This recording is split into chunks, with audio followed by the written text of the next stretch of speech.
start to this video. What is up, guys? David here for another short little video. And today we are going to be talking about something that is very dear to my heart. Music. If you can't really tell, I am extremely fatigued from Saturday night because I attended a 21 Pilots concert. It was awesome. But other than bragging about how good the concert was, a few things in the concert got my mind really going. And Tyler, the vocalist of the band, very soft-spoken individual, told everybody in the concert hall that you are in a place where everybody loves each other and you will never have to worry about what anybody else thinks. Since the human race as a whole loves music, it brings people together. So the point is, music is powerful. It's an emotional tool that can get people through just about anything. I talk about it a lot in this video right here about how driving on its own is a great therapy for people. But now we're going to talk about why music is awesome while driving. Whether we like it or not, as human beings, we are very emotional creatures. You can go from one mood to the other just like that. Not saying we're all bipolar by any means, but in a way we kind of all are. After doing videos over the years now, it just shows how music can change perspective and tone, and also even in your own life. So we're going to use an example.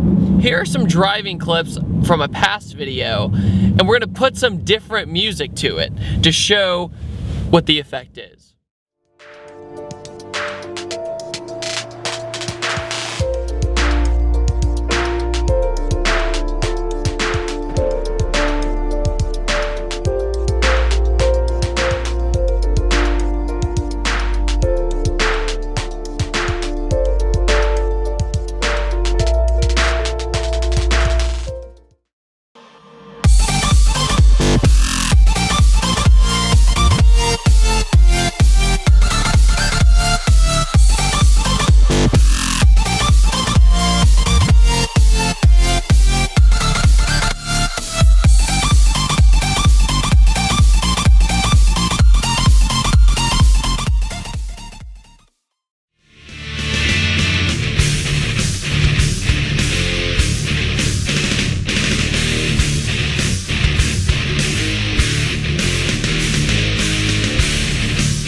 See? Completely different video.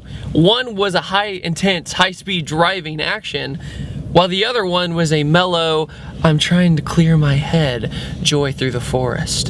So this is where I make my argument that driving is always better with music. For example, say you have somebody in your passenger seat and you've never ridden with them before, or they have never ridden with you before in the car. Boom, instant connection with that person, no matter how much of a personal relationship that is. Second, like I said before, can make you feel good. For example, I was going on a random joyride with my friends Jake and Kelsey one day. It had been about 2 straight weeks of rainy and cold weather. And I am one of those people that the weather really does affect my mood. I hate to admit it. And as soon as the sun starts emerging from the trees, I instantly put on, I think it was Carried Away by Passion Pit. And we're all just like, oh my gosh, butterfly chasing music. And we all felt great. It was like, oh my God, it's so happy and sunny outside now. It's funny when, it's a rainy or cloudy day, I always try and match the music to the rainy or cloudy day. Or if it's a sunny day, I always try and play something upbeat or fun. I mean, if you think about it, like I said, mood, situational awareness, smart. I mean, you're not gonna go take a girl out on a romantic date at a fancy restaurant while listening to Knife Party. Come to think of it, that would be kind of interesting. Here, I got you this beautiful rose for dinner. Bass drop. As for me, my personal decisions with driving with music in the car, if I want to get hype or get excited for something, I usually play EDM or some kind of alternative or punk rock that's upbeat. If I am in a bad mood, I'll either do the same to get my moods up, or I'll listen to something that kind of matches my bad mood. But then there's the songs that kind of do both. Sometimes sadder songs can make you feel better, and sometimes upbeat songs can kind of make you feel sad. Actually, that's not kind of true. That's kind of hard to do. But for example, if you're listening to something like Coldplay's song Don't Panic while driving around, usually you're in a pretty mellow mood and you're just like, I'm enjoying life, but at the same time, this song is kind of sad. Not to mention when you get obsessed with a new song, I know for sure oh, my gas light came on. Anyway, not to mention when you get obsessed with a new album or song, the best place to play it is in your car.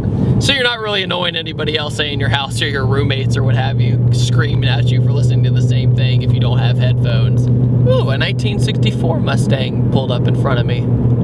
All I think about when I see a classic car in front of me is like ZZ Top. If I see a Lamborghini, I'll think of Italian opera. My friends and I always had a running joke that whenever we saw a car that associated with a song or an artist, like we see a Porsche, for example, and we're like, oh, I bet he's listening to Rammstein since he's from Germany. Kidding, I love you guys from Germany. You guys are awesome. Just like if you saw a Koenigsegg, to be like, Swedish House Mafia. Wait, if that's true, does that mean Daft Punk goes with Bugatti since it's French? I guess it could work. Anyway, I'm getting sidetracked. Let's move on. So, moral of the story, music can change you for the better, and it can uplift you when you're down, and the combination of driving with that, it's a recipe for perfection. Driving with music is a spiritual and just awesome thing. Like I said in that driving therapy video, I did have one part of my life where I was extremely depressed and I was extremely down, but with a car radio or car whatever to distract me from my problems or uplift me from my problems, it was definitely one of the strongest elements that got me through that time period in my life. Promise I'm not trying to tell you a sob story and make you feel sorry for me, but it's just a good example. So guys and gals, question of the day, what music do you listen to when you're driving around town? What gets you pumped or makes you feel better? Let me know in the comments section below, because I'll probably take some of your guys' advice and drive to it. It'll be awesome. Anyways, guys, you're awesome. Thank you for watching this video so much. Like, subscribe, share, you know the whole 9 yards. I don't need to tell you. You guys are smart. Have a fantastic rest of your day, and I will see you next time. I picked the absolute worst time to make a video because it's time for all the elementary school kids to get off the bus, and this is the 15th stop. I know better.